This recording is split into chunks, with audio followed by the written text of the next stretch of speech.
E aí, gente?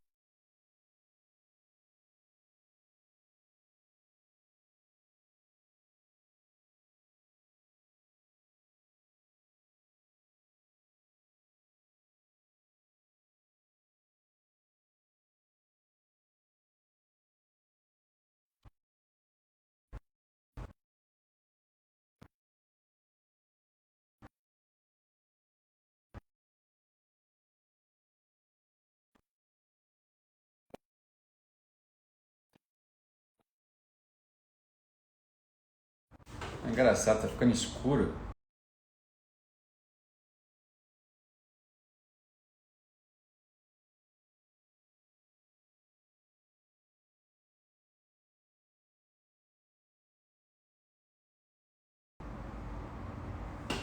Tá vendo bem? Tá ouvindo bem? O áudio tá saindo? Me responde aí, por favor, gente. Isso aí, hoje a gente vai começar. Olha só. Hoje nós vamos fazer uma live para poder despertar teu espírito. Você viu isso? Vamos começar a nossa proposta, a gente começar a estudar um pouquinho a palavra junto, para que você possa entender de fato, você aprofundar mais e entender a mensagem que está escondida aqui na palavra. Na verdade, ela está muito evidente, a gente precisa começar a esmiuçar melhor, entendeu? Eu não sei se você tem a prática de ler a Bíblia, eu não sei se há quanto tempo que você não abre uma, se o contato que você teve foi na catequese ou na escola dominical, ou nos cultos que você vai, ou na missa que você vai no domingo, mas enfim, o importante é a gente estar podendo despertar o nosso espírito, e a palavra é um instrumento fantástico para isso, fantástico mesmo, tá? Então olha só, então, o que a gente vai fazer? Primeira coisa, a gente precisa entender que existem 3 níveis de percepção de realidade. Nós carregamos 3 níveis de percepção da realidade. Nós carregamos o nível da nossa consciência racional, ou a consciência que está no nosso corpo. No nosso corpo a gente tem um nível de percepção de realidade. A nossa alma tem um outro nível de percepção de realidade. E o nosso espírito tem um outro nível de percepção de realidade. E nós precisamos então juntar. A gente precisa começar a fazer com que eles funcionem juntos. Entende? Tipo, no teu corpo, nós vamos captar a informação. Então, o nosso corpo, ele capta uma frequência diferente.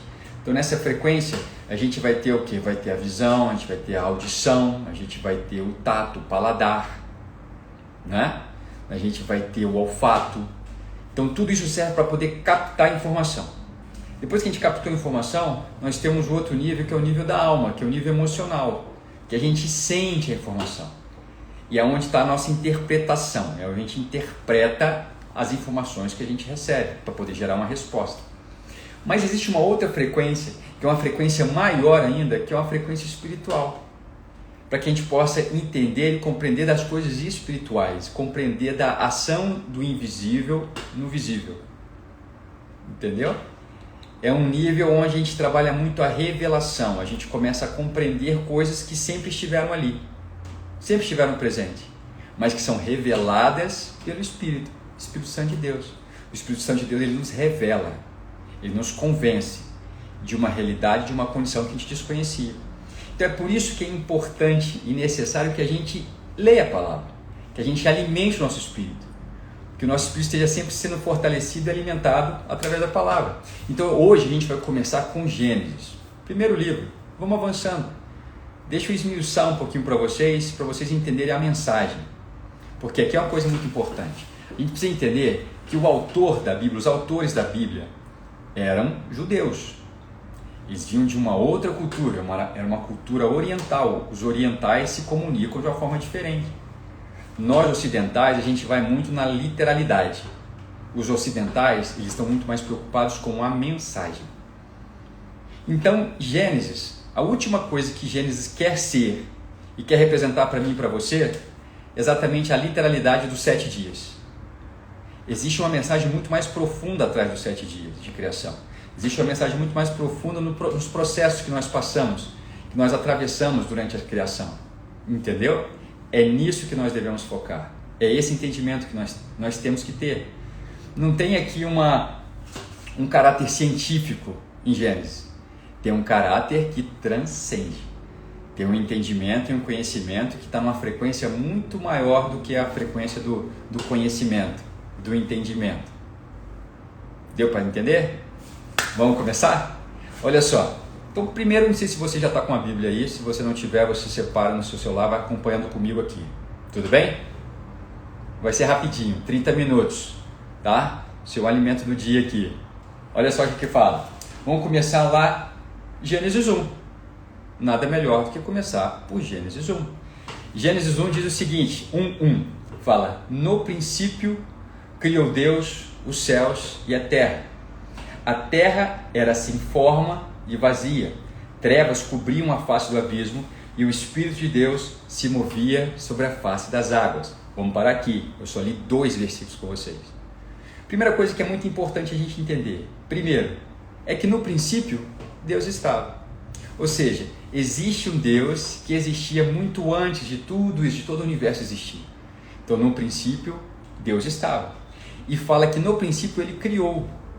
Aqui, esse no princípio, a gente pode entender como no princípio de tempo, como nós podemos entender também que com princípio Deus criou. Olha só como é que fica. Com princípio Deus criou os céus e a terra.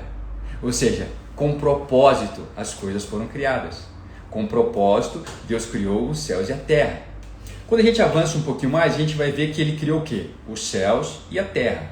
Os céus a gente pode entender como essa abóboda azul que a gente está... Eu estou diante de uma janela, tá? Então eu estou vendo o céu daqui.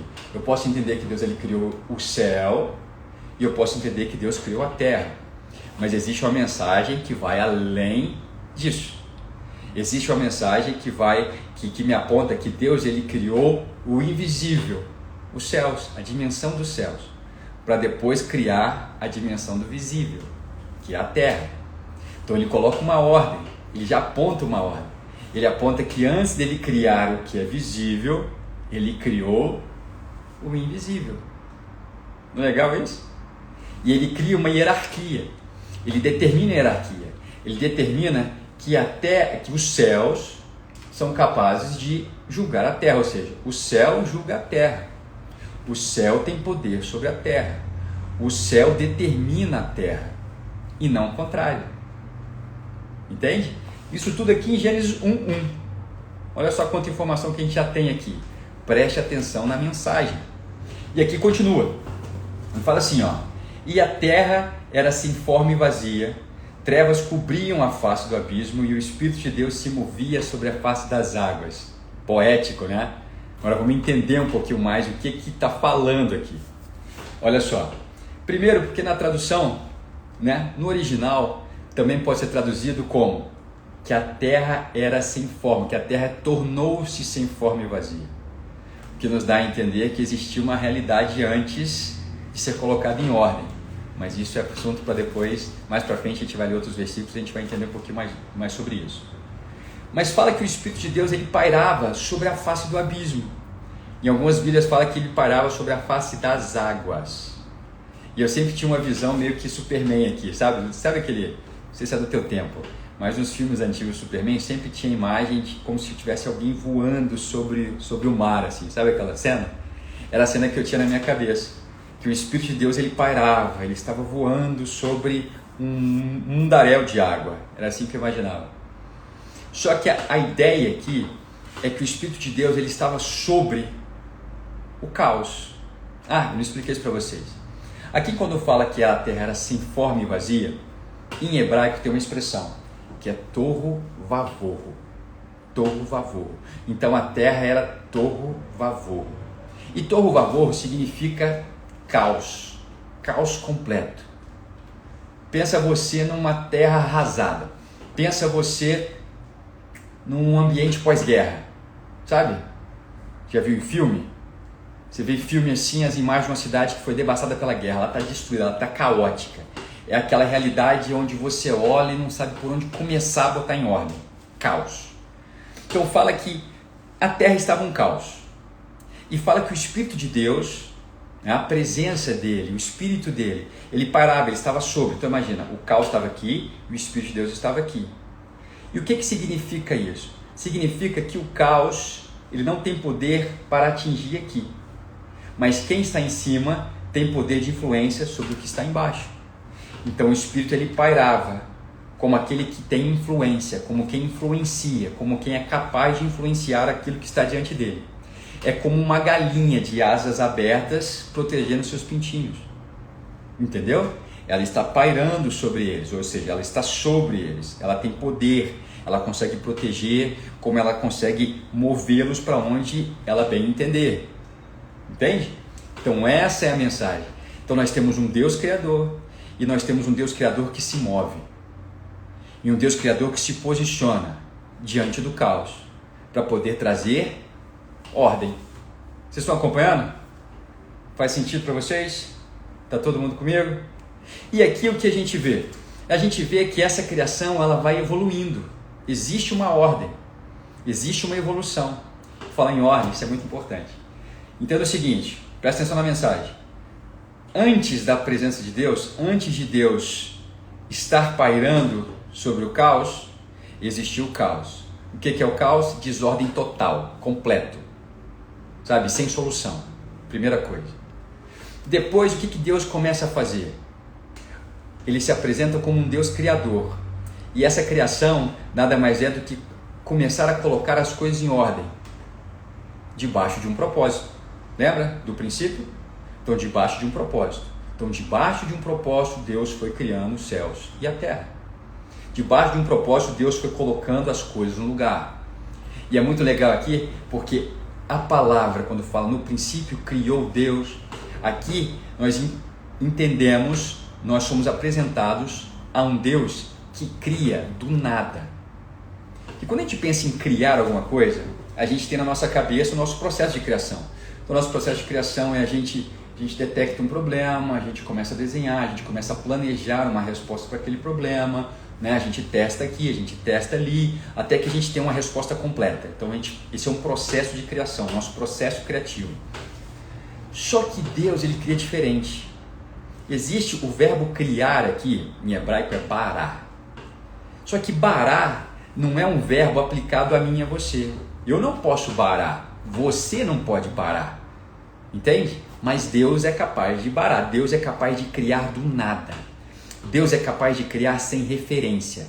Deus é capaz de criar através do pensamento e da palavra.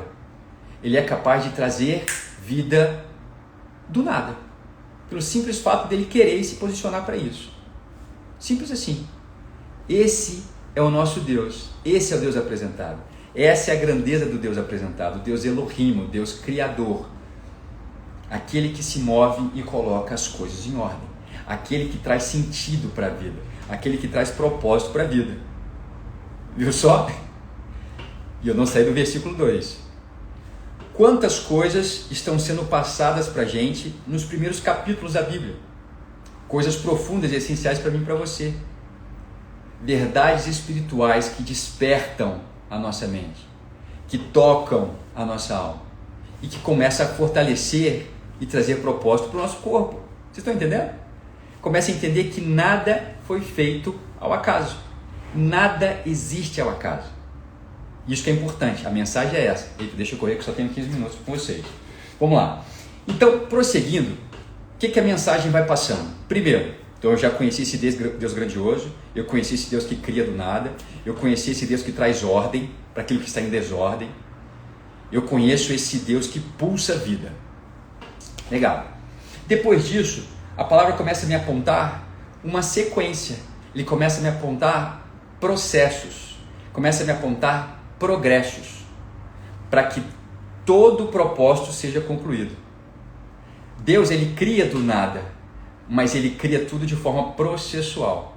Então ele vai criando um ambiente e vai povoando, vai criando um ambiente e vai povoando, vai criando um ambiente e vai povoando. Tá vendo?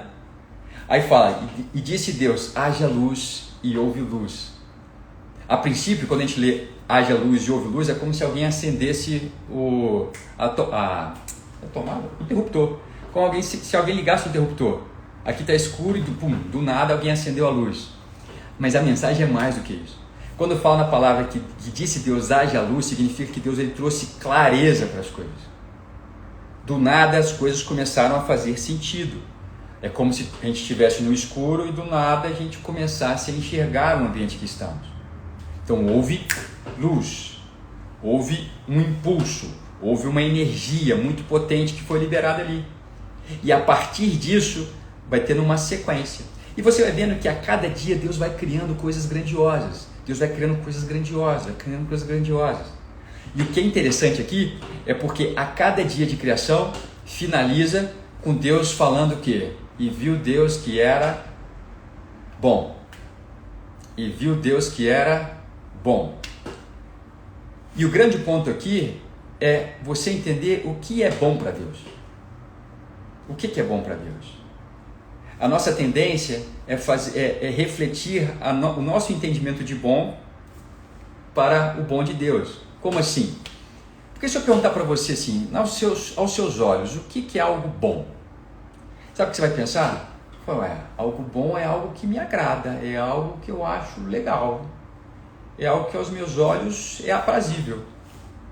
Só que para Deus não é assim. O termo bom aqui utilizado, ele expressa muito mais do que algo que agradou a Deus. Ele expressa algo que está preparado para desempenhar a sua função. Entende? É como se eu pegasse... O que eu tenho aqui, gente? Eu só tenho material odontológico, mas tem uma caneta, só um minuto aqui. Às vezes eu vou entender, aqui vai entender legal. É como se eu parar uma caneta, e haja uma caneta, pum. E quando eu analisasse essa caneta, eu escrevesse com a caneta, eu vejo, nossa, ela funciona exatamente do jeitinho que eu pensei que ela funcionava. Ou seja, ela tem todos os artifícios necessários para desempenhar o seu propósito, desempenhar o seu papel de caneta. É isso que era bom. Então, a cada dia que a gente vai avançando, e Deus vai falando assim, e disse Deus que era bom, e disse Deus que era bom, e disse Deus que era bom. Você viu isso? E isso vai se repetindo pelos 5 dias, até chegar no 6º. Porque quando chega no 6º, Deus cria a humanidade. Deus cria a mim e a você. Adão vem de Adam. Adam, em hebraico, significa humanidade. Pode ser humanidade, assim como a raiz de Adão vem de Adamar, que é terra. Lembra que o homem foi criado da terra? Então, fala na palavra então que Deus, ele vem e fala, façamos o homem conforme a nossa imagem, conforme a nossa semelhança. E fala então que Deus, ele pega, é a única criação que Deus não fala, é a única criação que Deus bota a sua mão. Então Deus modela o homem do barro, e fala que depois que ele modela esse homem do barro, ele sopra fôlego de vida nele. Nenhum outro ser vivo teve esse envolvimento de Deus na sua criação. Deus ia declarando e acontecendo, Deus ia declarando e acontecendo, Deus ia declarando e acontecendo. Só que quando chegou na humanidade, quando chegou em mim e você, o que ele falou? Ele falou, opa, esse aqui é diferente, aqui vai ser diferente, aqui eu vou criar, aqui eu vou colocar as minhas mãos, e aqui eu vou soprar do meu espírito, sopro. Espírito em hebraico também significa sopro, vento. Então ele soprou. E soprou o que em mim e você? Ele soprou o fôlego da vida, que vem através do Espírito Santo. Entende? O mesmo Espírito Santo que pairava sobre as águas, o mesmo Espírito Santo que começou a trazer ordem para as coisas, Deus ele fez o seguinte, ele montou eu e você e nos encheu, como um balão.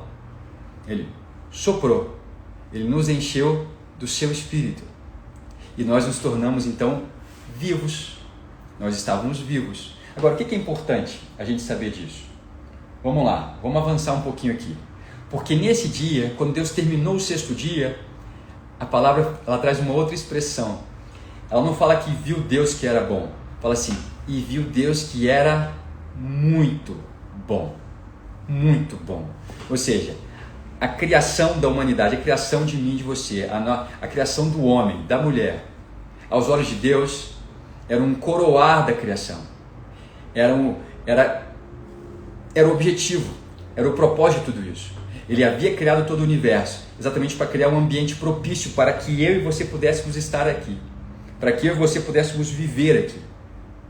E o mais importante é que quando você entende que Deus ele olha para mim e para você e fala, é muito bom isso que eu fiz.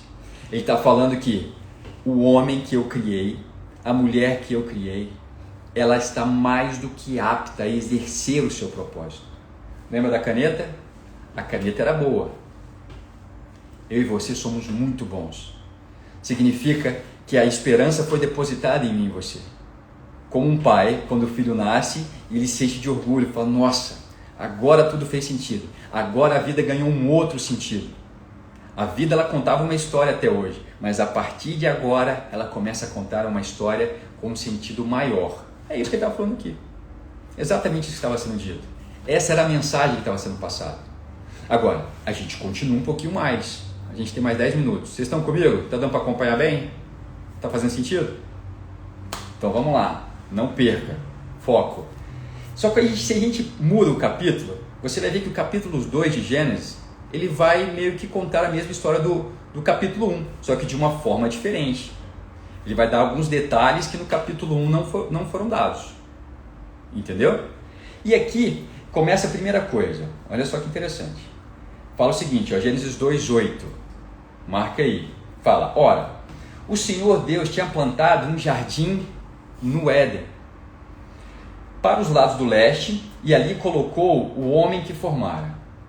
Então o Senhor Deus fez nascer do solo todo tipo de árvore agradáveis aos olhos e boas para alimento. E no meio do jardim estava a árvore da vida e a árvore do conhecimento do bem e do mal. Vocês estão comigo aí? Deixa eu pegar aqui, Gênesis. Então aqui, primeiro, fala que diante de toda a criação, Deus ele plantou um jardim no Éden. Éden, gente, é muito legal isso. Vamos lá, anote isso aí. Porque Éden não é simplesmente um lugar. Éden não é uma localização geográfica, vai? Porque aqui no relato bíblico você vai ter nome de rios que cortavam o Éden. Os rios ainda existem. Se você for lá, você não vai encontrar o Éden. Quando a palavra de Deus diz que Deus ele plantou um jardim no Éden, ele falou o seguinte, Deus plantou um ambiente, Deus construiu um ambiente onde ele poderia estar, onde ele estaria. Esse ambiente ele seria capaz de expressar a vontade dele aqui na terra. Entende? Esse ambiente seria capaz de poder expressar, de poder mostrar, de poder construir a vontade dele aqui na terra. Não é à toa que quando Jesus, ele foi perguntado, milhares de anos depois, Jesus é perguntado pelos seus discípulos, que oração que nós devemos fazer? Nos ensine a orar. Lembra da oração do Pai Nosso? A oração do Pai Nosso todo mundo sabe, né? Fala, Pai Nosso que está no céu, santificado seja o teu nome, venha a nós o teu reino, seja feita a tua vontade, assim na terra como nos céus. O que Jesus estava falando ali, ele estava lembrando aqueles que estavam ouvindo ele de uma condição que foi perdida. Ele estava lembrando do Éden, do propósito que havia sido apresentado no Éden. Ele estava pedindo a Deus, falou, Senhor, que seja feita a tua vontade aqui, como ela é feita aí. Porque isso que significa Éden. Éden é reflexo. Éden significa uma porta aberta. Significa uma porta aberta capaz de ligar a terra com os céus. Faz sentido para vocês? É isso. Então o Éden é um ambiente que expressa o céu aqui na terra. E mais do que isso, ele planta esse jardim, imagine toda a criação. Então assim, o mundo não era o Éden.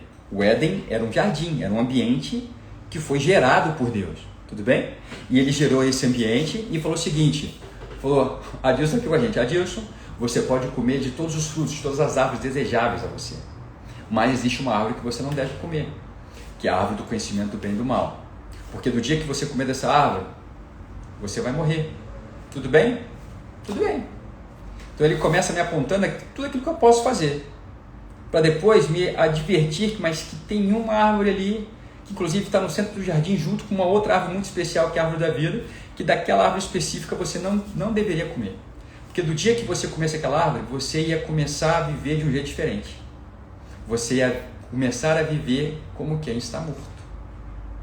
Não é que ele ia comer aquele fruto e ia cair duro, não. Ele ia começar a viver como quem está morto. Então existe uma mensagem clara aqui para a gente. Existe uma mensagem clara que quando Deus criou todas as coisas, Ele nos colocou diante de duas possibilidades. Existe uma possibilidade onde você pode viver levando em conta a sua relação com Ele. Você pode viver decidindo debaixo dessa relação, ou seja, as decisões que eu tomo na minha vida, elas são baseadas naquilo que é importante para a minha relação com o Pai, a relação do filho com o Pai. Ou eu posso decidir viver de uma forma em que eu já não me importo mais com o que é nosso, eu me importo com o que é meu. Eu não importo com nós, eu me importo comigo. O eu se torna maior. E aqui representado como o pecado. Esse aqui foi apresentado depois como o pecado. Entende? Então existem duas formas de viver. Existe uma forma de viver onde eu posso comer de todas as árvores, eu posso me alimentar, eu posso continuar nomeando, eu posso continuar cultivando, porque ele fala que ele nos colocou nesse jardim para guardar e cultivar. Ou seja, ele nos colocou nesse ambiente para que a gente pudesse guardar aquilo que estava feito e pudesse cultivar. O que a ideia de cultivar traz? Que a gente pudesse ampliar essa realidade. Esse é o meu propósito e o seu propósito até hoje. O nosso propósito, aquele que fez Deus falar lá atrás, é muito bom o que eu fiz, esse propósito é o mesmo desde sempre. Que é o quê? Guardar a ordem, cultivar a ordem. Guardar a presença de Deus, cultivar a presença de Deus. Entende? E a questão da presença de Deus ela é fundamental nesse entendimento. Porque Ele é o meu parâmetro. O que eu levo em conta é a relação que eu tenho com Ele. E não o que eu acho. Porque quando você come do fruto do conhecimento do bem e do mal, é quando você começa a relativizar o bem e o mal. O que é bom e o que é ruim? Depende. Olha o fruto do pecado. Olha o que o pecado faz comigo e com você. Ele distorce o nosso entendimento. Porque a partir daquele momento, o bem e o mal se tornam relativo. O que é bem? O que é bom? É aquilo que me satisfaz, aquilo que é bom para mim, aquilo que de certa forma me beneficia. E o que é mal? Aquilo que eu não concordo, aquilo que eu acho que não é certo, aquilo que... Está entendendo? Eu tiro o meu parâmetro, eu tiro a minha referência dos céus e começo a estabelecer uma nova referência distorcida na Terra. Eu começo a criar um ambiente chamado inferno. Que muitas vezes a gente pensa que inferno é um lugar de destino, né? É para onde a gente vai depois que tudo acabar, quando a morte nos chamar. Não. Na verdade, o inferno ele começou a ganhar forma na Terra porque eu e você nós permitimos a entrada dele. Nós permitimos ser expressão dele aqui. Que é o simbolismo do fruto proibido, que é o simbolismo do fruto, fala da maçã. É engraçado porque tu não tem ideia da maçã. Mas o fruto proibido, qual que é a expressão, qual que é a mensagem por trás disso? A mensagem por trás disso é porque nós decidimos, foi uma decisão que tomamos, de nos desconectar da fonte da vida, e a partir de agora eu trago esse mal para dentro de mim. Esse mal está em mim. Então eu que tinha sido criado para poder guardar a ordem de Deus e cultivar a ordem de Deus, de uma hora para outra eu comecei a funcionar para não cuidar, para degradar e para distorcer. E é o que a gente começa a fazer. E você vê logo em seguida, porque quando houve o pecado, quando o homem ele come do fruto, quando a mulher come, o homem come do fruto, o que acontece? O comportamento deles muda. E o comportamento deles muda porque de uma hora para outra eles começaram a ser consumidos pelo engano do pecado. E o que é o engano do pecado? O engano do pecado é a distorção de realidade. É você achar que é possível viver longe da presença de quem te criou. Que é possível você viver sem a direção de quem te criou. Que é impossível você viver longe da presença do Pai. Entendeu? Fez sentido? É por isso que a desordem nos incomoda tanto. Por que um ambiente desorganizado, desordenado, por que nos incomoda tanto? Porque a gente foi criado para a ordem. A gente foi criado para ampliar o Éden. A gente foi criado para ampliar e cultivar a ordem. Mas não é qualquer ordem, não é a ordem que sai da minha cabeça. É a ordem revelada. É espiritual. É uma frequência muito maior. Antes do pecado, essa frequência, ela fazia parte do meu entendimento, da minha compreensão de vida. Depois do pecado, que eu me desconectei dele, eu perdi o acesso a essa frequência. E Deus foi tratando, de apresentar um caminho para que a gente pudesse continuar tendo acesso a essa frequência. E foi concretizado em Jesus Cristo. Jesus inaugura um novo tempo. Ele inaugura o tempo onde o reino dos céus chegou. E por que o reino dos céus chegou? Na verdade, o reino dos céus pregado por Jesus era o reino dos céus que foi perdido lá atrás. Foi o reino dos céus que eu e você distorcemos lá atrás. Porque antes esse reino existia. Antes Deus me colocou a mim e a você como reis desse reino. Reis e rainhas desse reino. Mas como reis e rainhas, nós distorcemos esse reino. E começamos a expressar qualquer outra coisa que não fosse a vontade dele. E o caos a gente enxerga hoje para tudo quanto é canto. Toda a maldade, toda a corrupção, toda a incredulidade, toda a falta de empatia que a gente enxerga isso, é fruto desse pecado. A responsabilidade é de Deus? Zero.